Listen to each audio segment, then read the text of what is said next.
मध्य प्रदेश शासन के पूर्व कैबिनेट मंत्री और कांग्रेस के विधायक जीतू पटवारी द्वारा विधानसभा राऊ में कार्यकर्ता सम्मेलन का आयोजन किया गया। इस दौरान उन्होंने भाजपा पर कई तरह के आरोप लगाए। दरअसल विधानसभा चुनाव की तैयारी पूरी तरह से तमाम विधानसभा में जारी है और इसी के तहत इंदौर शहर के राऊ से कांग्रेस प्रत्याशी और तत्कालीन विधायक जीतू पटवारी द्वारा कार्यकर्ता सम्मेलन का आयोजन किया गया है।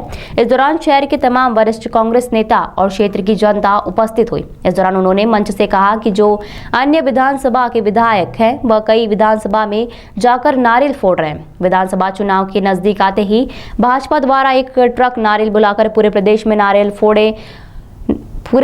नारियल फोड़ आयोजन किया गया और करोड़ों रुपए की घोषणाएं कर दी गई है, लेकिन घोषणा के नाम पर जनता को किसी तरह का कोई लाभ नहीं है। तो वहीं उन्होंने राऊ में हुए विकास कार्यों को लेकर कहा कि विधानसभा बुधनी से ज्यादा अच्छे कार्य हमारे राऊ में हुए हैं। इसी के साथ उन्होंने मंच से भाजपा सरकार पर कई आरोप भी लगाए हैं।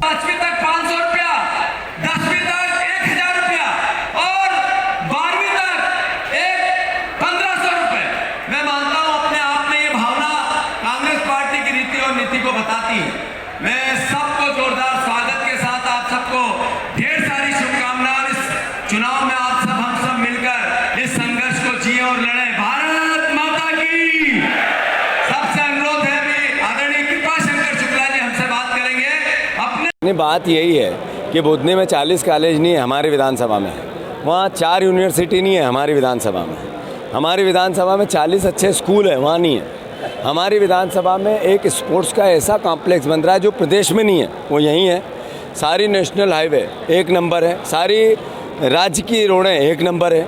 हमारी ग्रामीण सड़कें यहाँ तो बनी हुई है, बन रही है। ये हमारा सौभाग्य है कि हमारे यहाँ हर तरह की सुख सुविधा है। ब्रिज है 27, बुधनी में नहीं है।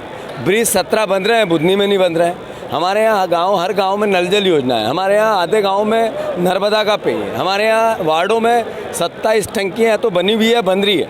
तो ये राऊ का विकास है और मैं मानता हूँ कि ये दूसरा प्रदेश में किसी जगह ऐसा विकास नहीं दिखता। भैया, मुख्यमंत्री शिवराज सिंह चौहान लगातार घोषणाएं कर रहे थे, घोषणाओं का क्या असर होगा चुनाव पर? जो घोषणाएँ चुनाव के दौरान होती है वो तो उनकी बात ही नहीं करें, पर शिवराज जी ने 30,000 पहले घोषणाएँ की, वही पूरी नहीं की। तो उनकी 1,01,000 रुपया उन्होंने लोन लिया और उसी दिन उन्होंने 45,000 करोड़ रुपए के नारियल फोड़ दिए। तो ऐसे मुख्यमंत्री को क्या कहें हम? आने वाले दिनों में लाडली लक्ष्मी योजना का भी पैसा डालने की बात की जा रही है। मैं मानता हूं कि कोई भी सरकार अगर चुनाव आचार संहिता के नियम का पालन करेगी तो करना चाहिए, और जब नहीं करेगी तब बात करेंगे। भैया, चुनाव वितरण में किसकी चली है?